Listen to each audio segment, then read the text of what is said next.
To everyone back in the U.S. Good morning to those of you who are here in Europe or in Paris. We're going on a little walk. We're talking about the off-season of Brock Purdy, Jake Moody, George Kittle, and others for the 49ers. And there's a reason why I picked those specific names. Somebody on social media the other day put it fairly simply but brilliantly. The point was that now that the 49ers have hired Robert Saleh and they've added Brant Boyer, they've replaced their defensive and special teams coordinators, it's really a simple formula for the 49ers this offseason. It's pay Brock Purdy, protect Brock Purdy, and that's offensive line investment, and I think by extension D-line investment, because you protect your team and your quarterback with investments on both sides of the ball. So pay and protect Brock Purdy, build out that roster around him, and then figure out the margins within the context of the salary cap. And somebody like Jake Moody, obviously the margins are important when you start talking about the kicking position and missing 9 field goals down the stretch run of the 2024 season. So what are the 49ers going to do about that kicking position? Are they going to bring in competition? Is it going to be an outright release of Jake Moody? I don't find that to be particularly likely, but it's all worth talking about. Finally, when we talk about the finances of what the 49ers are doing, then somebody like George Kittle comes into big play because he likely will get extended this offseason, and that extension can open up even more money for the 49ers. So we're going to be talking about all that. I hope that you have some questions. This is going to be one of our signature walks through Europe. We did this a few months ago in Prague and maybe even in a couple other cities. I think I did it in Brussels in Belgium last time. This time we are in Paris, and we're over here on Mount Mart. There's Lombardi herself. She's making her way up. And we're going to go by soccer court. It's going to get a little touristy here at this part, so I'm just going to make sure that we have a good spot to walk and talk. But we got the mic this time, which is really nice right there. Nice and colorful area of Paris. Oh, there she goes. We're going to take the back road or go on the front? I'll go on the main fair. I'm good. So go ahead and type in your questions, and we'll go from there. When we talk about Brock Purdy, the main thing to remember right now for the 49ers this offseason is that they don't know what the salary cap is yet. So in the case of Purdy and paying him and reaching final decision on the numbers in negotiations, I think that they're going to need to know the ceiling or the floor of the cap first. And that's not going to come in until, I think, some point next month.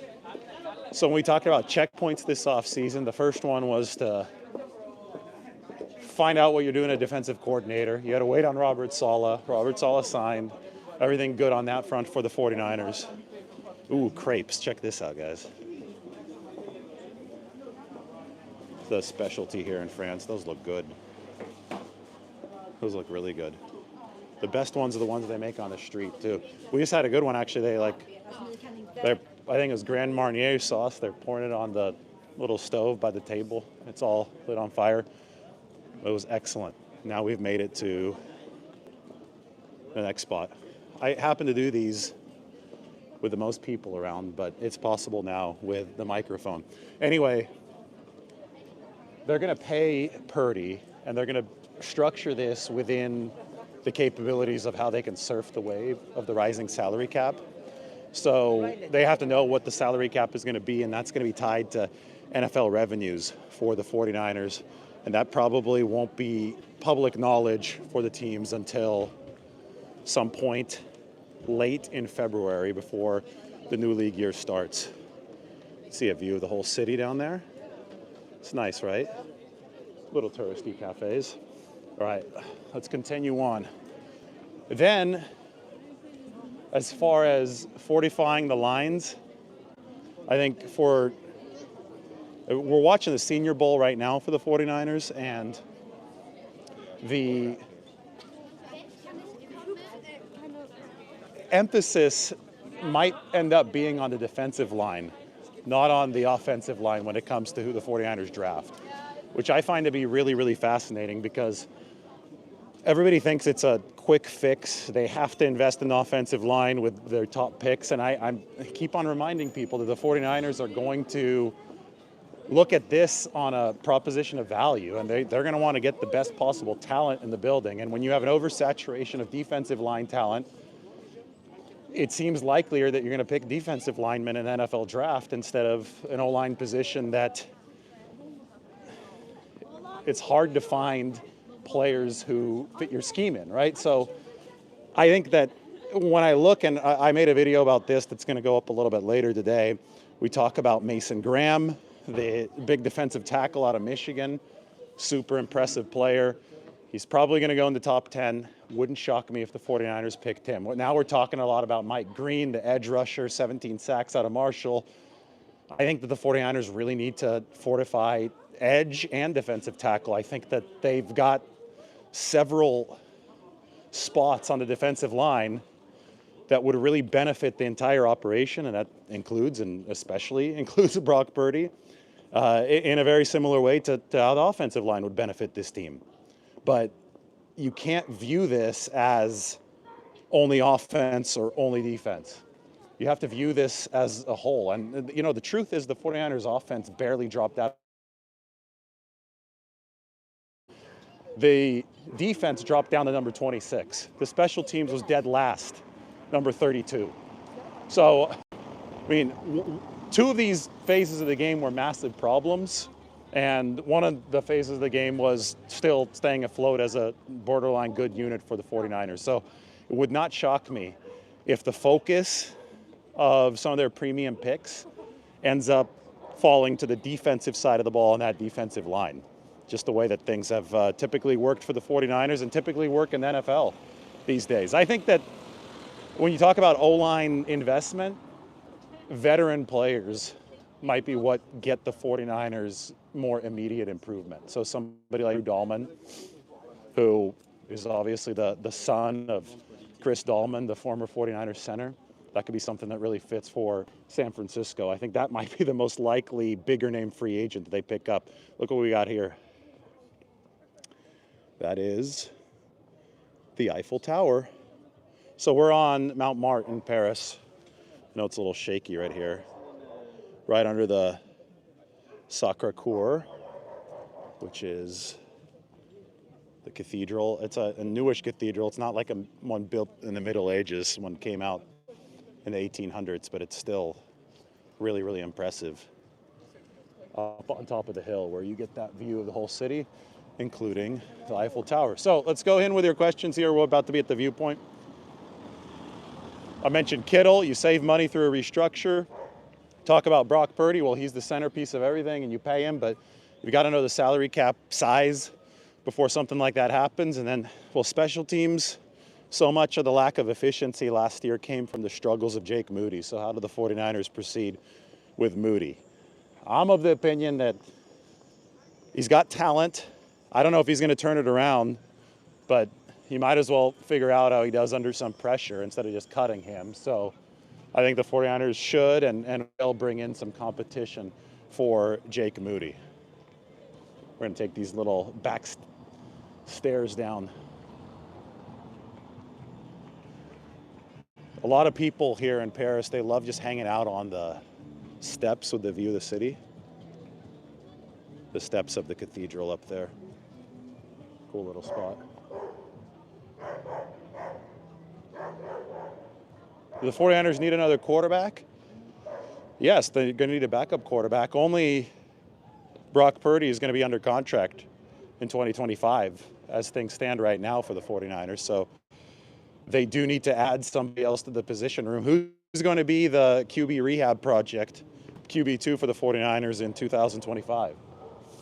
Joe Flacco, is he going to retire? Is he going to stay in the league? Somebody like Flacco could be a name that the 49ers pursue. Justin Fields, I don't think so.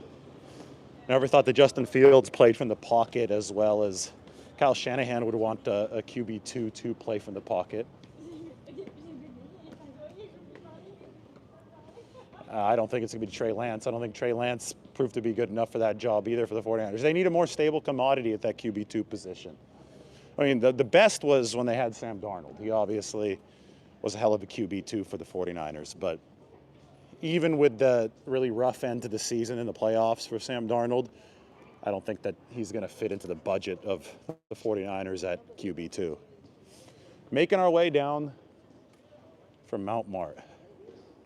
Will I do a full mock draft for the 49ers? Yes, of course. Aaron Rodgers would not come to be a backup for the 49ers. Let's be real now. Aaron Rodgers will retire before he's a backup in the NFL. And I think for a QB of his stature, of his resume, it's not something I necessarily blame him for. I think that's just how it works in this league. Good morning to you guys back on the West Coast. We are in Paris. Look at Lombardi herself. She's working her way down. She's going to some kind of fabric store right now. Then we're going out to drinks and dinner. So I figured last night here, good time to do a live as people were waking up back on the West Coast. Yes, the 49ers are going to get a 4th round comp pick because of Sam Darnold's departure and a 4th round comp pick because of Chase Young's departure. So they continue to play that comp pick game really well. 4th rounders for both Darnold and Chase Young. Should the 49ers go best player available? Always. Best player available is the way to go in the draft. That's how they've picked success on those two players.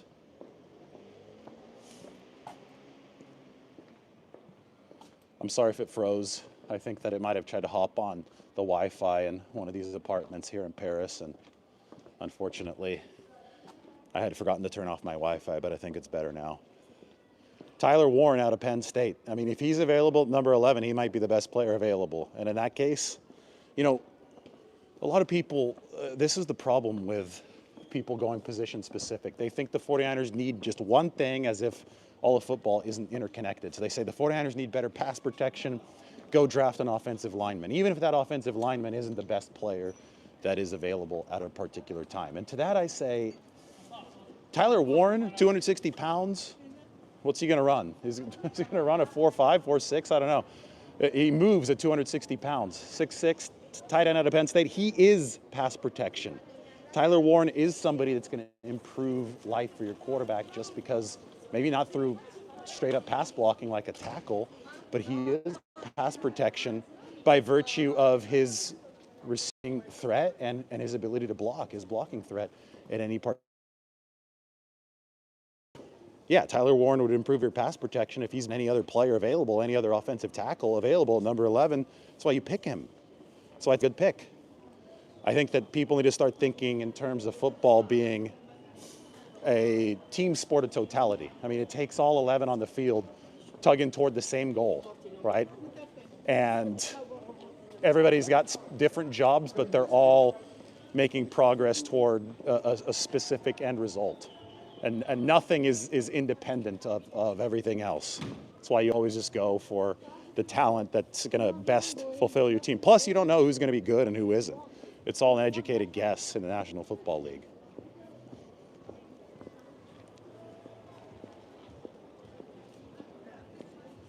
I've got a lot of comments of people begging the 49ers not to draft a kicker. So here, this is the bottom now, that cathedral that we saw up there, we've descended. Sacre Coeur means Sacred Heart. You can take this little funicular up if you don't want to climb up the hill.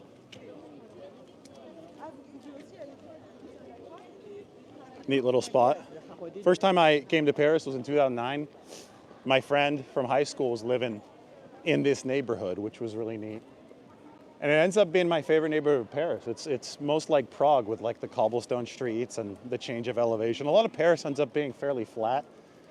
It's obviously a cool city, but I guess I got too much San Francisco on me. I like the views. Like anytime you go up and you change elevation a little bit, as you would do with this cathedral, you can always look back down and see the city. At golden hour right now, although it's winter, so we're not We're on a peak color season at this point. Coldest I've ever been coming to Paris, that's for sure. It's in the 40s. And there's the soccer core. Here's a good comment. I think every draft is a crapshoot, and Lynch and Shanahan have a great track record. They do. And, you know, people who are biased about it are going to point to misses in the draft, especially the higher pick misses. But that really misses the point, because there isn't a GM in the history of football who doesn't have high-profile misses. It is a crapshoot, and the draft is about throwing a bunch of darts up against the wall and seeing how many stick. So to evaluate it, you have to find the track record of all the picks.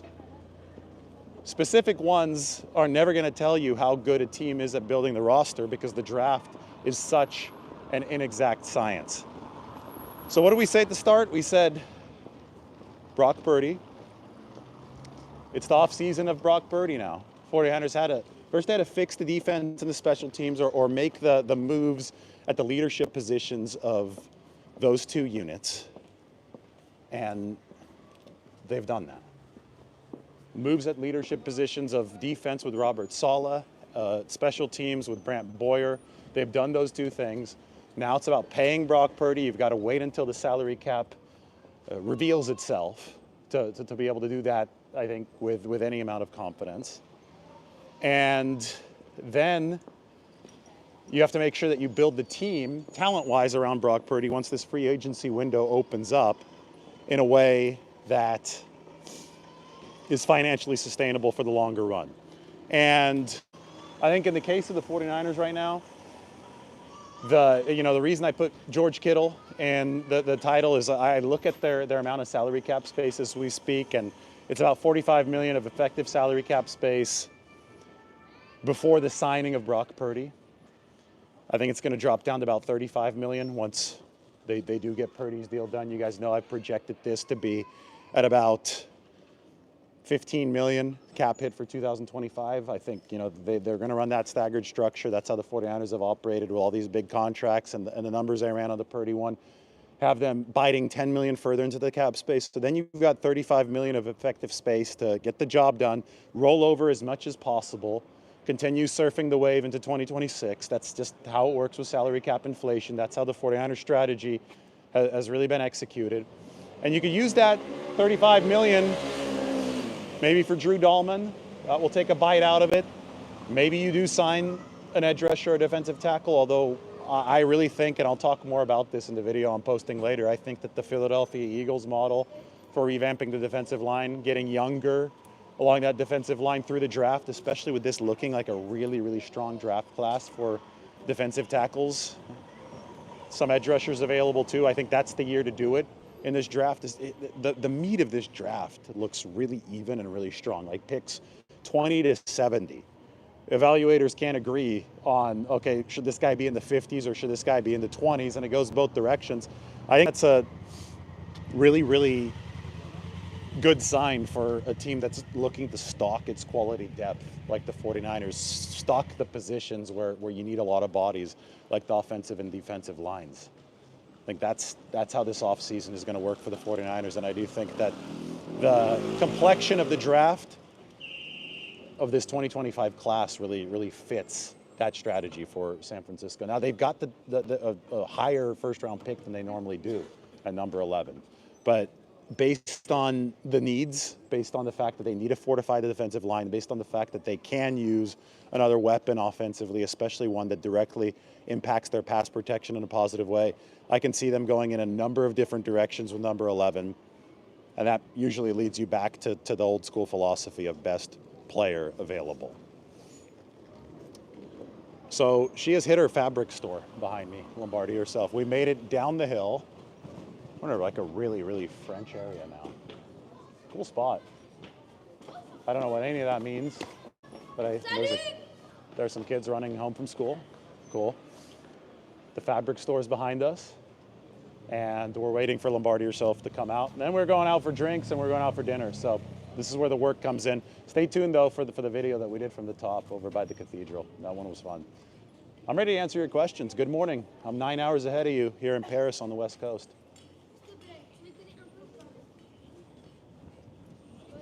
Fire away. We're on this cool little corner to talk the 49ers in a spot that the 49ers have never been talked at before.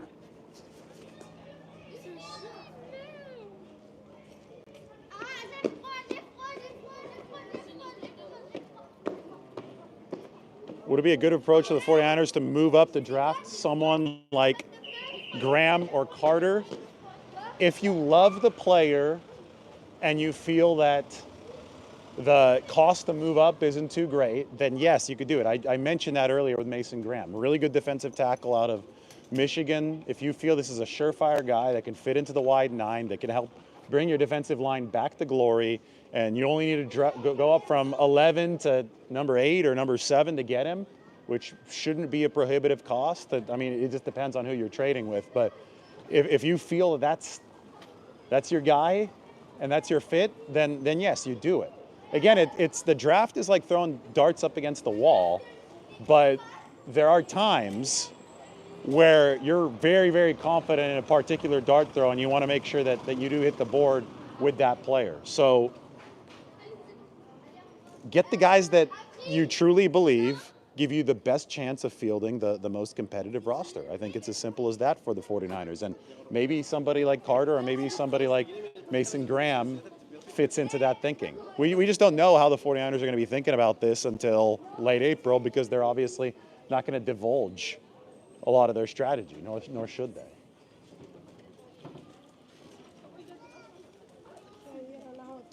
G54 says he likes the 49ers running back room next year.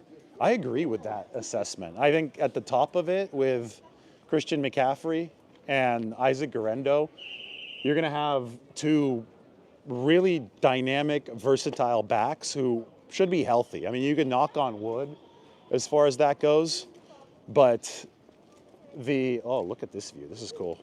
No trees in the way of this one. Right through there.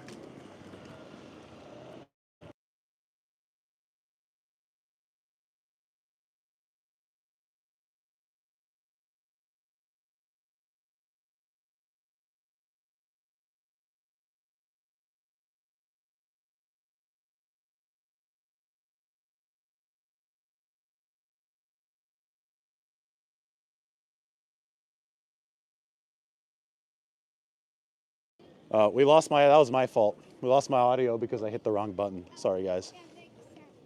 I bumped the mute button again. Sorry, I've got a lot to pay attention to here. I decided to go to a more scenic area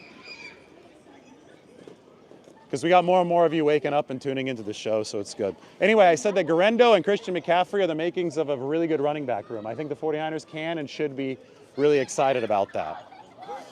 All right, here we go. Sacre Coeur.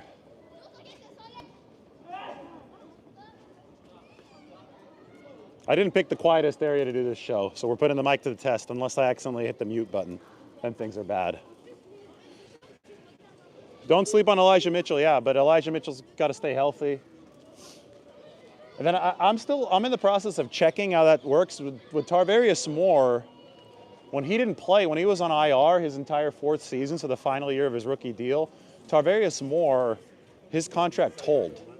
I'm not sure if the team can choose if it tolls or not. I think in the case of Tarvarius Moore, the 49ers obviously chose for it to toll. In the case of Elijah Mitchell, I mean, it's the same setup, right? He missed all of his 4th season on injured reserve, so you would think that it should toll in the same way.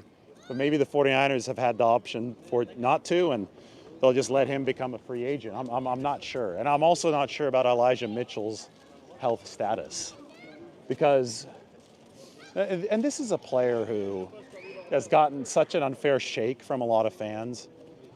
You have to remember, and let's use this to appreciate Elijah Mitchell for a couple minutes. He, as a rookie, fought through like 6 injuries.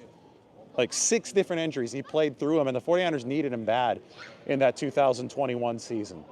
So he's there fighting through these injuries that I think have compromised the rest of his NFL career. I mean, the reason that he has been so perpetually hurt ever since that rookie season is because the human body has its limits, and he fought hard to stay on the field for the 49ers in 2021.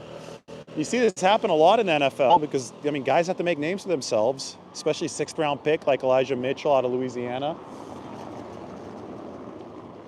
you play through stuff early on when you're trying to make a name for yourself. And the team needed him that year. And unfortunately, there's been a downstream effect with that. And yeah, you struggle to stay healthy. But he also toughed out a hell of a lot of bruises for the 49ers to deliver for the football team when they really needed him in the 2021 season, when they came up just short of winning the NFC and maybe even winning it all. So I think that Elijah Mitchell deserves a lot of respect.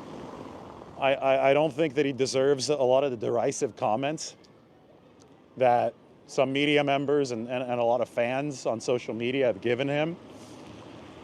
These are gladiators, and he's given the 49ers a lot over the course of the past 4 years. Most people don't see behind the scenes into the training room. Most people don't see and don't understand the strain and the pain that some of these players go through. And it was a really cool moment for the 49ers when Elijah Mitchell scored that touchdown that effectively sealed the NFC Championship game last year. Christian McCaffrey got them down to the 1 or the 2 or wherever they were, and Elijah Mitchell punched it in. And I thought that was a poetic moment for the 49ers. Unfortunately, we haven't seen Elijah on the field since then.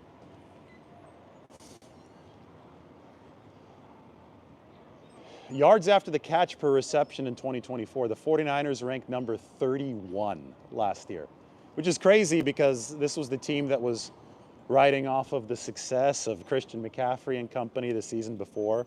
They ranked down to number 31 this past year. Thanks to Mike for that stat. I think it's going to change. It's going to change due to a few things. McCaffrey back and motivated. You look at Isaac Guerrero, he's comfortable, he'll be back, he'll be healthy. It was only an MCL, wasn't an MCL for him, an ACL for him in Arizona. And then Kyle Shanahan. I mean, Shanahan did not have a great year. And I think part of the reason he didn't have a great year, maybe the main reason, was that his main ex-receiver was never in full form, and then he got hurt. That was Brandon Ayuk. Christian McCaffrey was never really available for the 49ers. Shanahan didn't have the tools that made this offense so lethal in years prior, and he was missing the two most important separation tools. So this will turn around for the 49ers when it comes to yak, and it has to. They can't rank number 31 out of running backs in yak. That's just not how this team is built. It needs to be more sustainably built for San Francisco when it comes to catching and running with the football, because that's just how Shanahan's offense has always been constructed.